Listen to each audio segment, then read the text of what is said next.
There we go.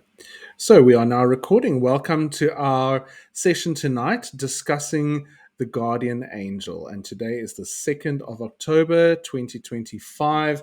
It is 1835, being presented from Somerset West in South Africa. If ever anyone wants to look at the astrology for this session, we might see some interesting guardian angel planets working with us tonight. I'm going to bring up a presentation for this evening, and then we'll start with the opening prayer together. So, wherever you are, just find yourself somewhere comfortable where you can maybe just find yourself sitting or standing in a place where you can maybe close your eyes and just center yourself. If you've got a candle with you, that's lovely, but if not, just visualize a beautiful candle glowing in your mind's eye. The candle is symbolic of the light of the guardian angel.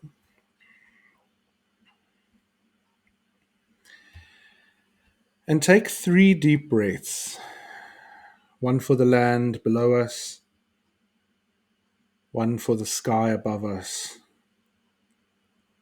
and one for the seas that surround our beautiful continents and countries.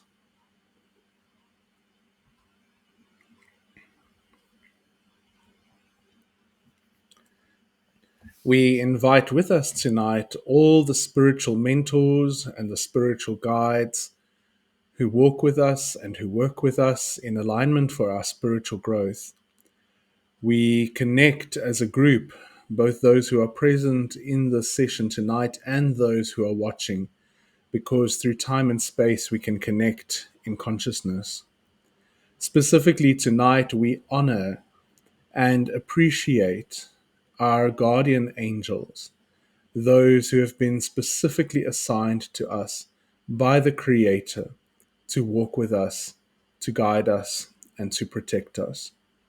As we light our candles tonight, whether in the physical world or the candle flame within our hearts, may we offer to you this light, and may this light be used and carried out into the world for the highest good. Angel of God, my guardian dear, to whom God and all of God's love commits us here, ever this day be at our side, to light and guard, to rule and to guide. Take a nice deep breath, everybody, and when you're ready, you can open your eyes. Lovely. So that's a nice little prayer that is specifically for the guardian angel. And yeah, it's a nice short one that you can even print or write down and keep it where you do your prayers and your meditations. Here's some pictures of the guardian angel, and it's been painted in different forms by different artists. And I was very excited when I also found one that has some guardian angel and children from somewhere in Africa, as well as some European ones, because I always feel like the images that we use of the spiritual realm, we should feel like we can connect with them and relate with them. So if you go and you type up on Google Images guardian angel, you'll find some really beautiful pictures. And I especially love these, and I actually have them printed out usually and laminated, and then I give them to clients and anyone who feels like they need a little bit of guardian angel energy. So I highly recommend that you get yourself, maybe print yourself or frame a beautiful picture of the guardian angel. On my altar, I also have a beautiful statue of the guardian angel as well. So before we go into how we can connect with our guardian angels and what the guardian angel is, we're just going to look at a little bit of history and cultural origins of angels and of guardian angels. I think when people think of angels, they tend to think of them specifically within a Judeo-Christian context, and kind of seen as that very stereotypical, just like I put in the previous picture, some gorgeous etheric being, usually with a glowing halo of light around the head, drenched in robes and carrying nice big wings. But this has not always been the way that angels were perceived and seen and imagined in many different forms. In fact, many people who have the gift of clairvoyance, or the faculty of clairvoyance, should I say, often believe that those wings are representative of the massive light that emanates from within the spirit of an angel and kind of creates this magnanimous glow. But we'll talk about form of the angels a little bit later. If we look at the pre-Abrahamic roots, and what I mean by that is before Abraham. Abraham is the father of the three Abrahamic religions. Remember, Islam, Judaism, and Christianity. All three of those religions have a common ancestor who was Abraham. And those three religions are what we call the Abrahamic religions. And so now we're looking at pre-Abrahamic religions. So in the ancient Near East, many cultures believed in personal spirits and deities assigned to individuals for protection. The Babylonians spoke of protective spirits called the Shedu and the Lamassu who watched over people. The Greeks had the concept of what is called the daimon, and it's very interesting that the word daimon is very similar to the modern word demon. Now, that is not because the daimon was demonic. The daimon literally meant a protective spirit, a spirit of light that was assigned to protect and to guard each individual's destiny. Later on, during the conversion from paganism to Christianity, the word daimon was turned into demon, and people were too scared then to talk to their daimon, which was a pagan notion, and rather they would turn their face to the new god of the Christian religion. So that word was kind of polluted. But before Christianity, it meant this etheric shining being that was protecting and guiding you. And in fact, Socrates wrote about the daimon, who was in charge of each person's personal destiny. And Socrates often referred to his daimon as the voice of inner guidance. Maybe it could even be related to the higher self as well. So in the Socratic teachings, the daimon, we're not too sure if it was a spirit that was separate from the individual or if it was the highest part of the person, like the higher self or the divine soul. The Romans believed in the genius for men. Nowadays, we would see that word as genius, something of great intelligence, and the euno for women, protective spirits who were attracted to each person or assigned to each person by the gods at birth. Now, there's a beautiful story in the writings of Plato, uh, whereby Plato actually goes into this whole breakdown of what happens before the soul is born. And it's really, really quite interesting because he gives this analogy, and it's much more beautiful to go read the actual writing. But he says, there's this massive waiting room of souls, like in the cosmos, and all the souls are waiting to be assigned a place of physical birth. They might have been coming back many times. So they go through this process. And the first process is that the three sisters of fate cast lots. And these lots, they land by chance. And this landing of chance decides the kind of life that you will live in that next incarnation. Then you go through the second aspect, whereby previous, what we now would call karma, is weighed up against what the fates have decreed for that life, so that you have depth of learning and understanding in the incarnation so that you can balance out your scales. And so there's an element here, if we think of it, there's an element of chance, an element of fate, an element of destiny, and then an element of the balancing and the learning and the depth of the spiritual path. Once that happened, you are assigned a guardian daimon, a guardian angel, a guardian spirit, at least one, a minimum of one, who is responsible for helping to ensure that the plan assigned to you by the fates is fulfilled, to ensure that you don't veer off your path, not to control your free will, but to ensure that you stay on track while you are in that incarnation. And then the most interesting thing, you are assigned a moment of birth that is aligned to the cosmic decree of the planets and their movements throughout the celestial belt we call the zodiac. And that imprinting, that soul comes down through the spheres, through the planetary spheres. It moves through Saturn, it moves through Jupiter, it moves down, down, down. The last sphere to move through is the sphere of Luna, the sphere of the moon, and arrives into the terrestrial space. And each sphere that the spirit moves through takes on another aspect of humanity and a little bit of forgetfulness as to what happens in the spiritual world until we finally are born into this physical incarnation with our guardian angel present. So it's a lovely thought. It's a really beautiful study. The concept that the Jewish religion had guardian angels is most likely through the Babylonian exile, where they would have been influenced in the Babylonian understanding of what we would now call angels.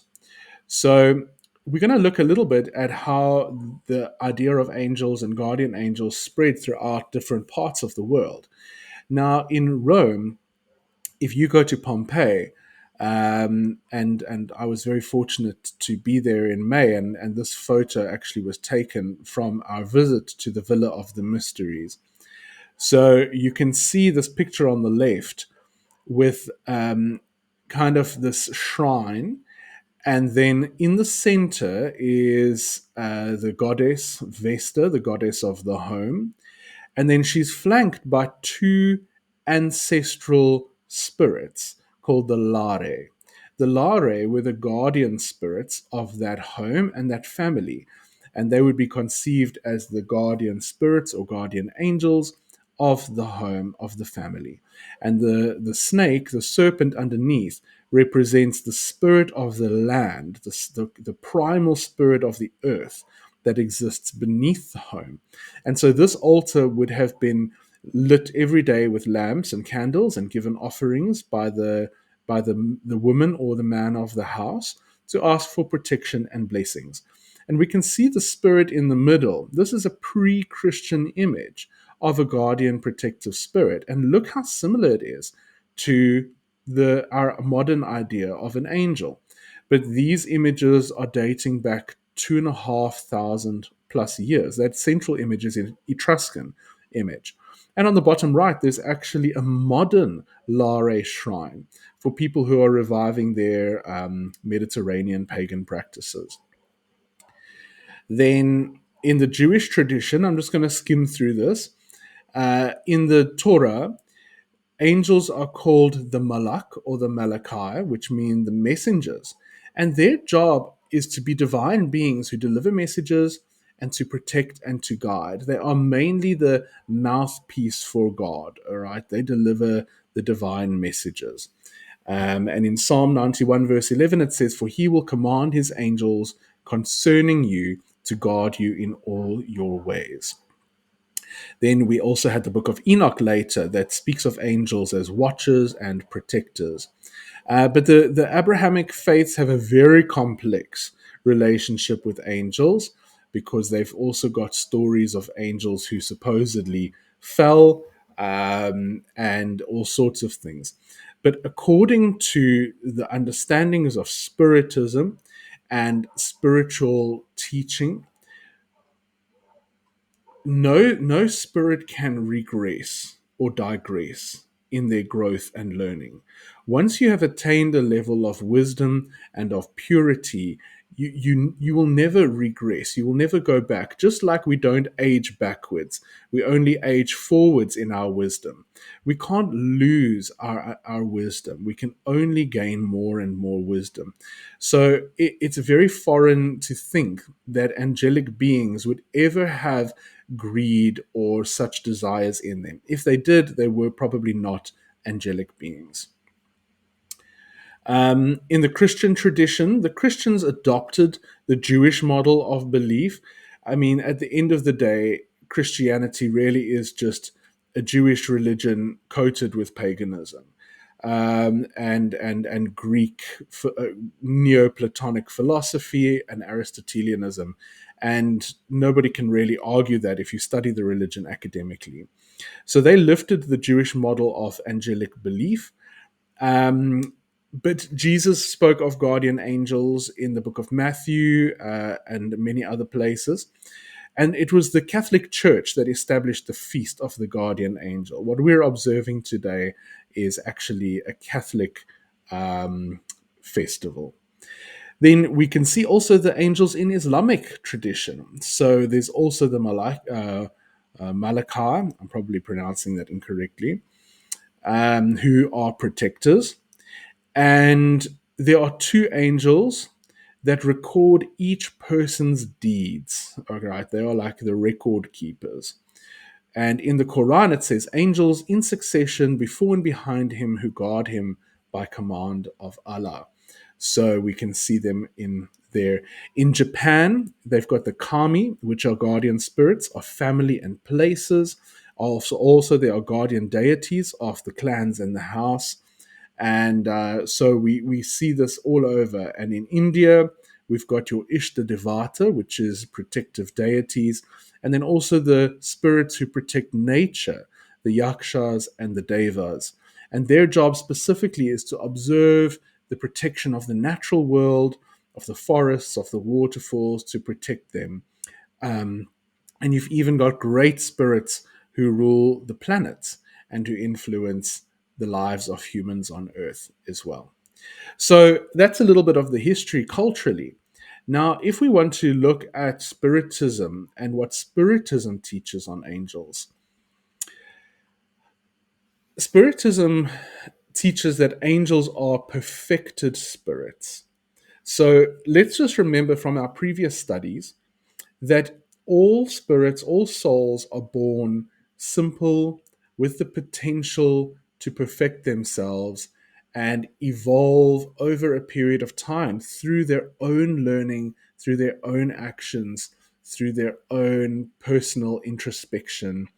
And so angels are spirits who are, or souls who are at a high level of development. They were not created as a separate race of beings already perfect. Okay, this is what Spiritism said. There's a misunderstanding here. If you study angels from an Abrahamic perspective, angels are kind of seen as like almost these great beings that don't have brains of their own, and they just carry out the will of God, but they don't really have any autonomy. And they were so jealous of human beings, kind of thing. But we don't really go with that thought, because it takes away so much of the principles that we believe that God is a loving creator, that gives everyone an equal chance, right? So every angel was once a human being and took on many other forms, and over many lives and incarnations purified themselves through learning and moral growth and spiritual evolution, and attained a high degree of perfection. So we can kind of think of the continuum of spirits being those spirits who are imperfect, who still have a lot of material desires and ignorance, and they have lots of room for growth. Okay, they're driven by the primal instincts. And then we've got the progressive spirits who are still undergoing reincarnation, but they have more spiritual desire to learn, to grow, to evolve. I think everyone sitting here tonight is probably somewhere there. And then the pure spirits, the angels, are completely free of the need for materialism. They don't have any need to reincarnate, and they are perfectly good and wise. So there is this ladder, and the spirit guides also fall under that place. But the angels, we would probably consider them as the highest and purest of the spirits. So, guardian spirits or guardian angels, it's the same thing. In Spiritism, every person is accompanied by a guardian spirit, at least one. All right. Many people, especially in more complex lives like we live today, are assigned many different spirits to ensure that they are kind of navigating the journey. The spirit is always more advanced than the soul that it looks after, but never enforces its free will on the person. It's not about control, it's about keeping us on track. So if you think of like a mentor at work or a teacher at school, it's not their job to do the work for us, right? It's just their job to help us to develop our own skills and keep us on track. And that's what the guardian angel and the spirit guides are doing. They whisper to us, they bring us signs, they comfort us during our challenges. And for people who are open to receiving that, or who have or are developing the faculty to listen to those bits of guidance and wisdom, you'll get a lot more from it than people who are maybe closed eyes to such things. Angels don't belong to any religion. If you go and you look in history and culture, every culture has angels. So they are actually probably one of the few places that all religions can agree on. Every religion can agree on angels. Every religion talks of angels. They have different names for it, but it's basically the same thing. So angelic spirits, guiding spirits, are a universal spiritual law. Whether if they're called angels in Christianity, they might be called bodhisattvas in the East, or orishas in Africa. And interestingly, in Ubungoma in southern Africa, the Sangoma tradition, the ancestors are honored, but not all ancestors are worked with. Only the ancestors who have highly evolved themselves spiritually are worked with. And there's a form of spirits called the Isitunyo, which are angelic spirits, which are worked with closely by Sangomas as well. So, Spiritism says that we're all destined to become angels, we're all destined to become angelic. In some cultures, they would say we're all becoming gods. But what they mean by that is not that we are becoming God, just that we are growing into our own divine potential, each of us. And through the process of reincarnation and spiritual growth, each human spirit will evolve towards purity and wisdom and love and reach angelic states. When we stop needing to reincarnate, that is when we are assigned to help those who are still in the process of spiritual evolution. So we become the guides, we become the angels. And by the way, that will happen already in this life. So they kind of start preparing us to become guides and angels by assigning us these callings to help to heal people, to maybe be counselors or doctors or therapists, or just like a good listener or a life coach, or you called to maybe start teaching yoga, or become a motivational speaker.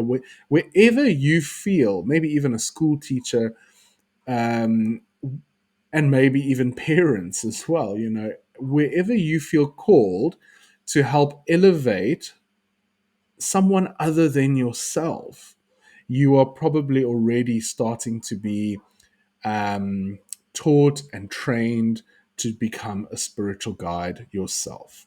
So that's a quite a lovely thought.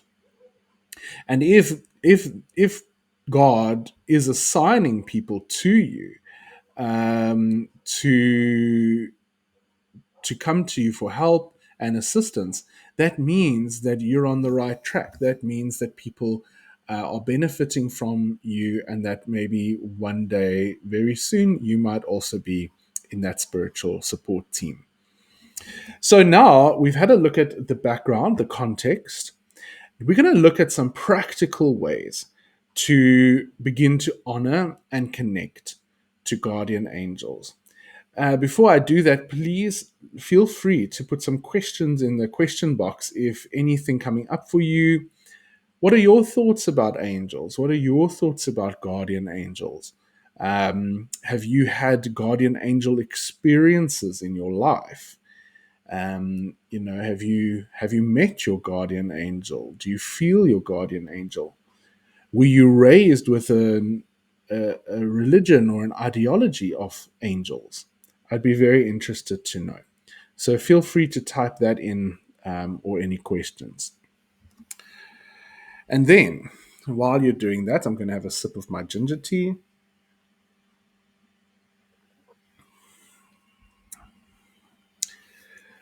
Some of the ways that are most practical for us to connect and honor our spirit guides and our guardian angels are some of the most simple things. Now, before I go into some beautiful techniques and rituals and meditations that we can do, uh, I would like to just caveat this by saying the angels don't need our rituals, okay? The angels don't need us to burn candles for them. The angels don't need statues or images or crystals or anything. That is for us. That is for our focus. That is for our, when I light a candle and I sit with a candle in front of me, I immediately go into an altered state. I feel like I'm stepping into sacred space. I'm stepping out of the mundane world of traffic and banks and blah blah, and I'm stepping into the sacred. So that candle works for me to help me connect. Having an altar helps me connect, but the spirit world does not need that. Okay, it's for us. Alsaby, she says here she would love to learn how to connect with her guardian angel and her guides more. And absolutely, Alsaby, we're gonna do it. We're gonna go on a journey. So so one of the ways I love to connect more to angels, guides, and even the ancestors is to create a sacred space. Now, some people would call that an altar, but some people don't like that word because of other connotations. So you could call it a sacred space or a spiritual touch point or whatever you want, a shrine. And normally we associate like etheric colors with angels, right? We don't have to, but it tends to be what comes to mind. So, white and silver and gold, maybe indigo or violet, light blues. These are colors that usually come to our mind first when we think of angels. So, you could put a white or silver candle, a crystal like clear quartz or selenite or angelite. Angelite is a lovely one to connect us to the spirits. Just never put angelite in salt water, it dissolves, and selenite actually. Rather cleanse them in the moon or in your brown rice. And then, if feathers come across your path, my mother always used to call feathers angel calling cards, which is so nice, or angel business cards. And so, if a feather comes across your path, it rolls over your feet, or you find one on your pillow or something, it's the angels saying, hey, hey, we're here. Just remember, we've got you. You're okay right now. And in fact, one of my favorite things to do is collect the angel calling cards, and then I have a big basket full of them. And then one day I just go out and blow them all into the wind, but it's so nice to feel the connection of the angels through feathers. Dedicate the space for prayer and meditation. Uh, remember, we don't worship angels. Angels are here to serve the Creator, to help us. We go straight to God, straight to Great Spirit, straight to the Divine Mother. But we can ask the angels to help us, like friends. Okay, we can ask them for their assistance and their wisdom. Um, then light and offerings. So we can light a candle when praying and asking for their help and protection. And we can also give offerings like fresh water, flowers, incense, or even a written note of thanks. Remember, this is not about them needing offerings, it's about us having some token of appreciation. There's a beautiful prayer from the Commune Gadelica, which was written in the 1900s. It's a book on Celtic blessings and Celtic prayers. It says, "Be thou a flame before me. Be thou a guiding," it's supposed to be guiding star above me. "Be thou a smooth path below me, today, tonight, and forever." I just love that. I want to quickly fix up the spelling. Um, Be thou a bright flame before me, be thou a guiding star above me, be thou a smooth path below me, today, tonight, and forever. This is one of the angel prayers.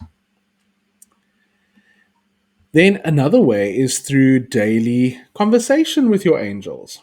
All right. Sometimes we feel like, maybe God is like, you don't always have to go to the CEO for everything.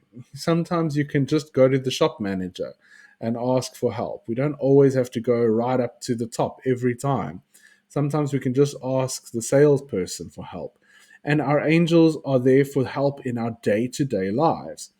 So we can begin or end the day with a short prayer, such as, "Guardian angel, guide and protect me today. Thank you for walking with me." Something very simple.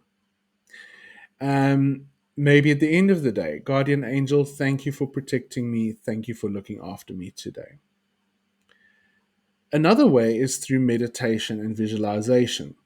So you could sit quietly, breathe deeply, and imagine yourself surrounded by a gentle, radiant light.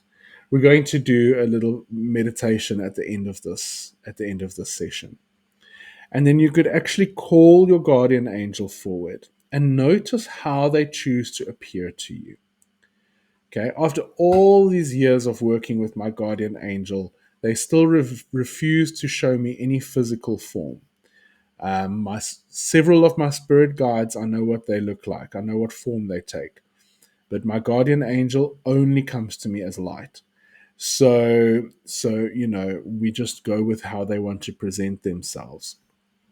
And not everybody is visual. So oftentimes people are saying, "I want to see my angel." But maybe your faculty is to feel. Maybe your faculty is to intuit. Maybe your faculty is to hear like an internal voice, like an internal whisper inside of your being. So we must look at subtleties. The angels are not ones to make a big show of things and tromp around and make a noise. They're subtle.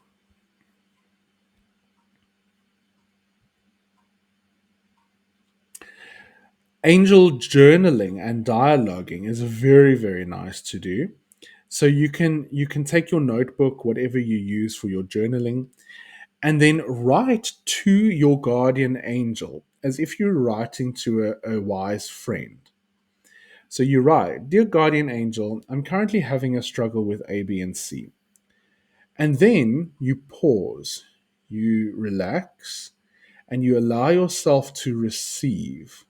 And then you just let your pen move. You just write any words, any feelings, any images that come to you. It might even be a song pops into your head. And then you write the lyrics of that song down. And you just go, "Wow, okay, there it is." And then you say, "Okay, Angel, um, now that you've told me that, how do I approach this person? Or how do I approach that situation?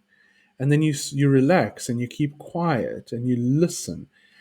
And maybe it starts raining, and then you say, okay, maybe I should just cool down and go with the flow. Or maybe you get this feeling inside you like, don't worry, just sit back and don't do anything, it'll take care of itself. And then you write that down. So eventually you will actually start to receive more full sentences. It might start as words, feelings, symbols, a picture, but trust whatever comes to you. And then later on, I can promise you now, if you develop your faculty, because this is mediumistic, then the messages become bigger and bigger and bigger. And you get to the point where they just don't want to shut up. All right. And they just want to talk and talk and talk. So, and I mean that with a lot of love. So the next one, so try that. Try the journaling, try the dialoguing. It's a very, very lovely experience. There's a part of you that might think, how much of this is angel, how much of this is imagination? But how else must they speak to us? They can only speak to us through the realm of imagination, because imagination is where our intuition is rooted. Angels cannot speak to us in the form of analysis and calculative left brain work. That's not their realm. So they speak to us in symbols, images, metaphors, and yes, through the imagination. Another way to honor the guardian angel is through acts of goodness. So, Spiritism and many traditions say that the best way to honor your angel is to live in alignment with kindness and love and growth. There's these stories in all cultures about a fairy or a fairy godmother or an angel who disguise themselves as a beggar or a sick, lame grandmother who comes to the door asking for anything to eat. And then if the person shoos them away and says, go away, there's kind of like they lose the blessing. But if they give them something out of the goodness of their heart, then they receive some blessing. Now, that's very difficult in our modern world because we've got people asking all day, every day for some kind of a handout. So that doesn't mean that we should be dishing out to everybody. But from time to time, I can promise you now, you will feel when a person is sent to you for help. And that help doesn't have to look like money or food. It can. But sometimes people just come to you for advice or for a perspective. And then you never see them again. Or you have a conversation with the petrol attendant and you just say something small to them. Like, oh yeah, maybe get some better shoes and then your back won't be so sore anymore because you're standing all day. Now all of a sudden, maybe you're the angel to that person. So angels come in many different forms, and maybe you're the angel sometimes. Everything angelic comes through compassion. It's all compassion. And there's a phrase that I'm using a lot lately, so you're going to hear it from me very often in the future. Now, I learned this from Philip Cargom, who's the one of the elders in the Druidic order that I'm studying through. And he says, we are here to build bridges, not walls. We are here to build bridges, not walls. And so the work of us as spiritual beings, as future angels, is to bridge heaven and earth, to bridge cultures, to bridge people, to connect. Isn't that what yoga means? To unify, to connect. Other ways we can align ourselves to angelic presence is through carrying or wearing a sacred symbol that reminds us of our angels. So maybe wings or a special stone, a special symbol. You can put a statue in your garden or in your home. And I have lots of angel statues, and I give them a name. And then I say, your job is to protect the house, or your job is to help the garden to flourish, or your job is to look after us while we sleep. And then I bless that statue or that image, and I keep it there to do its work. So that's a really nice way to do it. Another way to connect to guardian angels is through dream work. And this is a really, really fascinating one.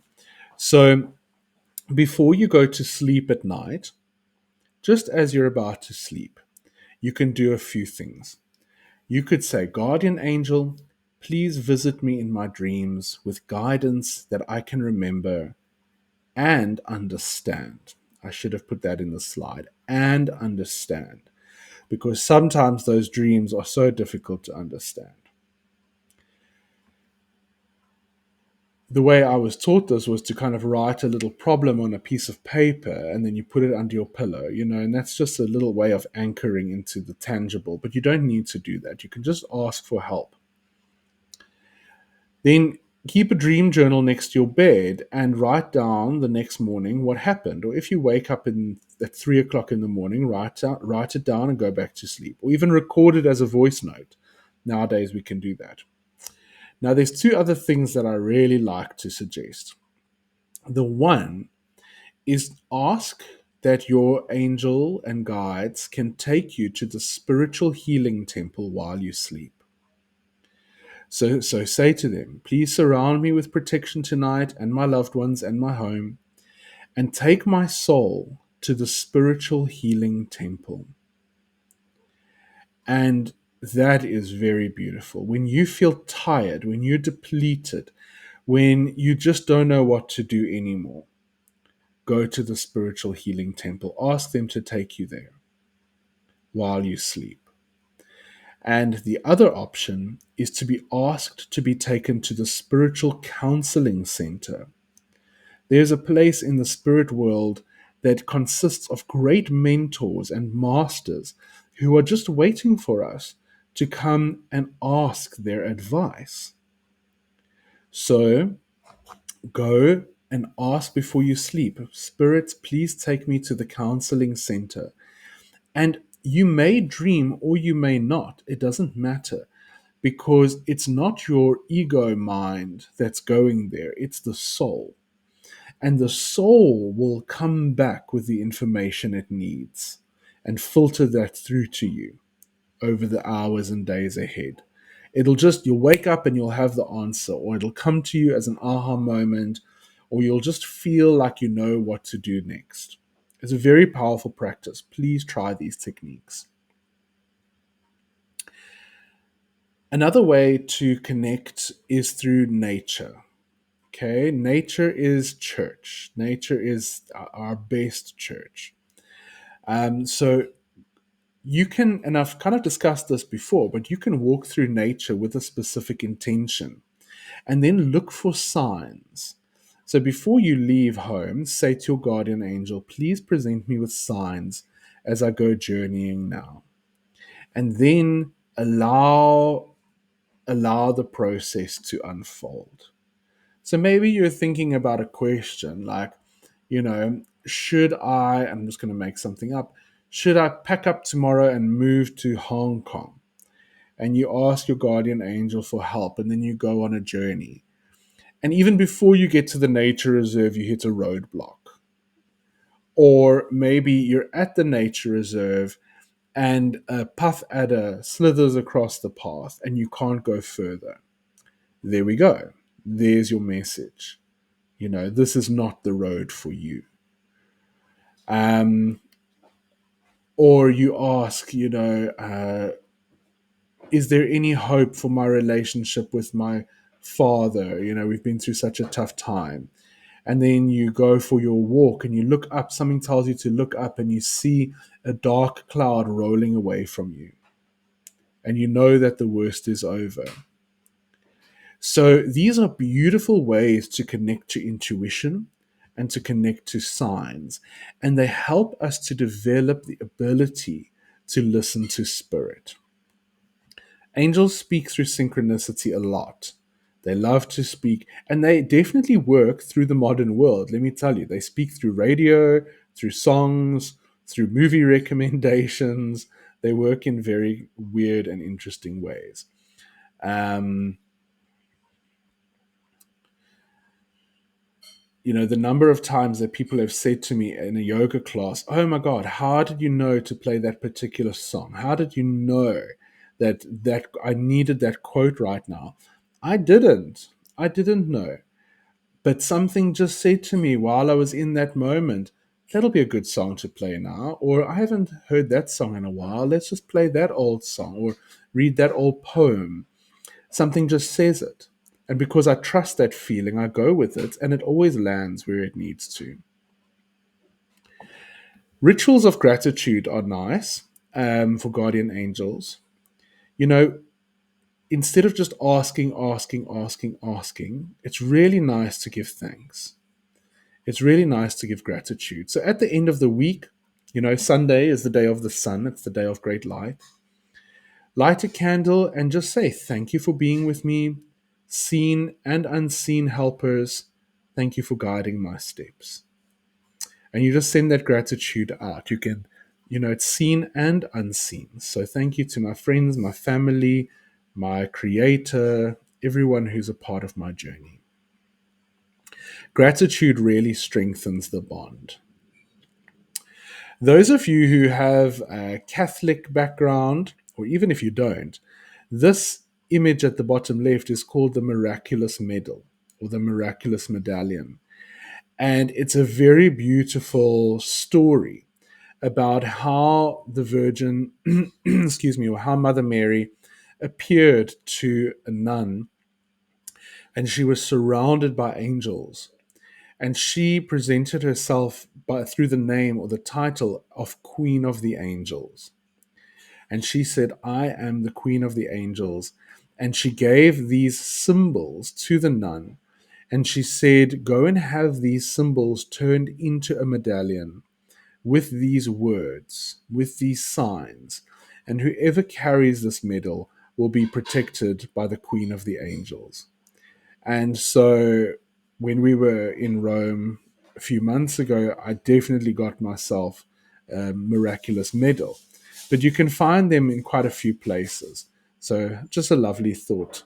For me, Mary is not part of my personal theology, but she represents the Divine Mother for me. She represents the goddess as Queen of the Angels. Now, this is the really fun part. Guardian angel magic. So you know me by now. There's nothing that happens without a touch of magic. So two fun magical activities that I want you to try for yourselves. The first is called the Guardian Angel Post Box, and the second one is called the Guardian Angel Healing Basket. So the Guardian Angel Post Box, something like this. You can be as creative as you want to be. Create a box and decorate it with angelic images and symbols. You can even make it look like a post box if you want. I think at one stage I had an old antique post box that I used for this. And then it should have an opening in the box where you can pop in a little letter or pop in a note. All right. Or you can just have a lid. Whenever something is troubling you, write a letter to your guardian angel with any of the concerns that you have and ask for guidance, ask for help, ask for advice. Then you make a show of it, right? You sign it off and you pop it into the guardian angel post box. And then you let it go. You just let it go. You don't think of it again. And then you watch as the signs unfold and the messages and the guidance come. And I used to actually, maybe I should redo it. I used to have this angel post box in my consulting space. And whenever one of my clients had a challenge, I would just ask them to write a letter to their guardian angel and pop it in the post box. It really is quite nice. And in India, when you have the Havan, the fire ceremony, and you're pouring your prayers and your offerings into the fire, they say the same thing. It's a post box to heaven. So that's one thing to try and do. The other one is really nice. It's called the Guardian Angel Healing Basket. So you can have a small basket on your angel altar, maybe with an angel light crystal or a rose quartz or a clear quartz if you want inside, or maybe a statue of an angel or some flowers, whatever. And then you write the names of anyone that you hear of who needs healing, protection, blessings, etc. Maybe someone's struggling to have a baby and they're trying really hard, and you put their name on a piece of paper, or somebody who's just had an accident or whose doggy is sick. And then you pray to the angels on behalf of that person and you put it into the basket. And every time you're at the basket, even if you can't remember everyone's name in there, you just pray over the basket. May all those who are in here receive healing, receive guidance. Most of my clients don't know, but all of their names go into a little basket on my altar. And then maybe once a week or once a month, you can take the papers out and you can burn the papers and you make a little ceremony and you let them go. And then you start fresh the next month or the next week. So those are two magical practices that I would recommend that you try with your guardian angels. You'll be amazed at what comes about. So to close the session off, I'm going to guide for you a little guardian angel meditation, and don't have any expectation of it. All right, just approach it from a place of open mind and open heart. So it would be nice if you could sit or lie somewhere comfortable where you can hear my voice. You don't need your eyes open, so you can just close your eyes and just take a moment to settle yourself down physically.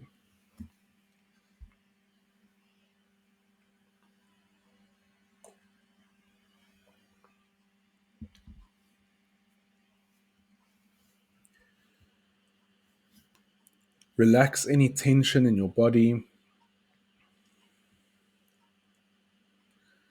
Make sure that your wrists and ankles are uncrossed. And take a nice deep breath in and out.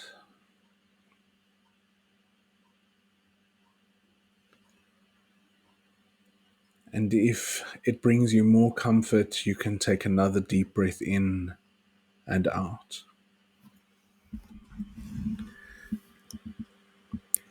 And just imagine for a moment that rather than breathing through your nose or your mouth, you could breathe through your solar plexus. Observe how that would deepen the way you breathe.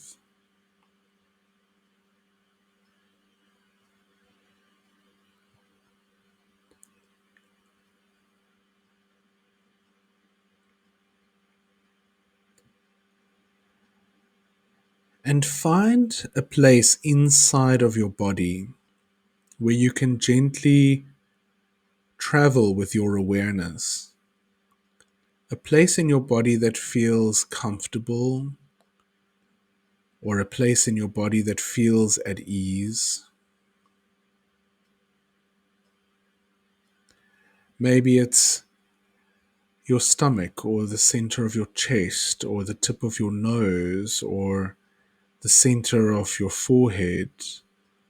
It can be anywhere in your body.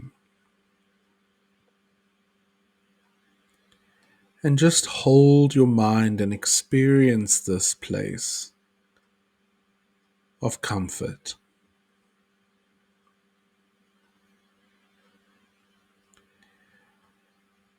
And I wonder if you can allow yourself the opportunity to just go into that feeling a little bit more.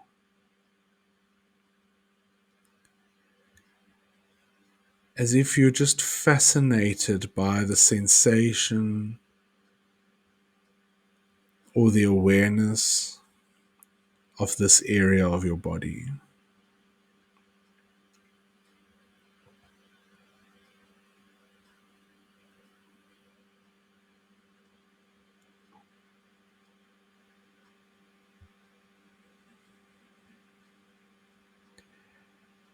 And through the voice of your heart,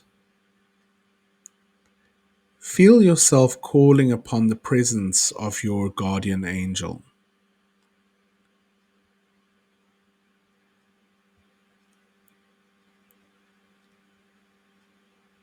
You don't have to know any names or forms. In fact, your guardian angel may not have any names or forms. But just connect to the essence of guardian angelness.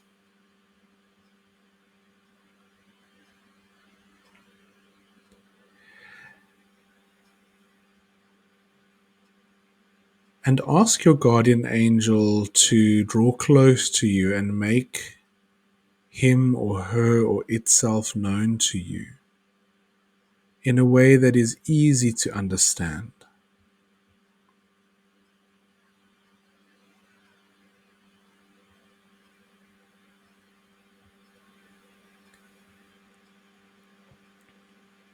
Maybe there's a feeling somewhere around you in your room or close to your body, or a tingle or a warmth. Maybe you feel something.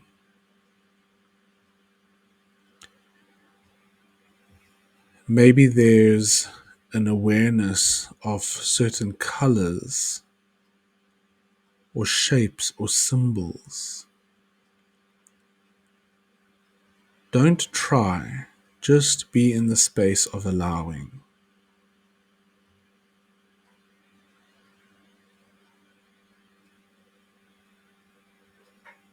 You can always analyze it later.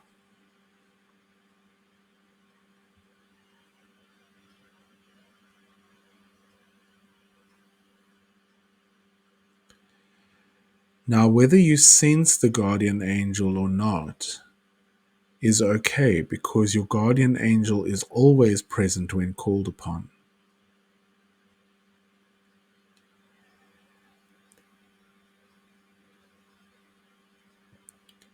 And convey the feeling to your angel that you would love to get to know him or her or it a little bit more intimately.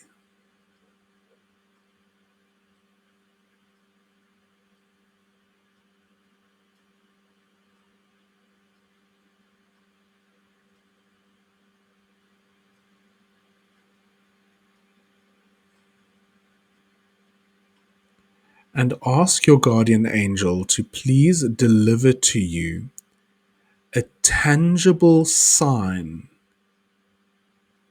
that he or she or it has connected with you tonight in this meditation. And ask that the sign be delivered to you within the next 24 hours.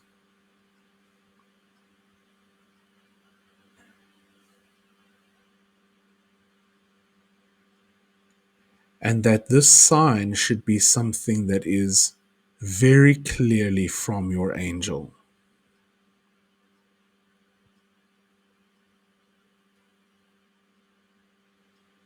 And that you will know it when the sign arrives.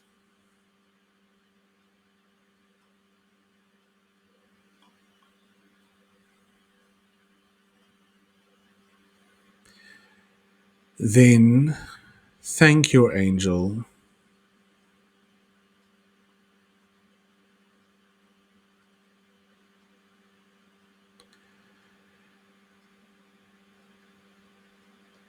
and just let go of any expectation, let go of any attempt to try and seek for a sign, but rather be in the space of allowing, of openness. Open eyes, open mind, open heart. And my invitation to you is to have 24 hours whereby anything can happen, all possibilities, as the next 24 hours are devoted to your guardian angel. And may we continue to move through this world as angels as well,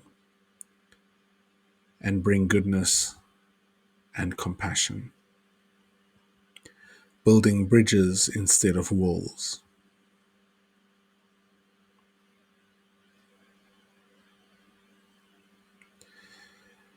We thank all of our spiritual mentors, guides, and angels for being a part of our meeting tonight, and for those watching later online for being included in consciousness and intention.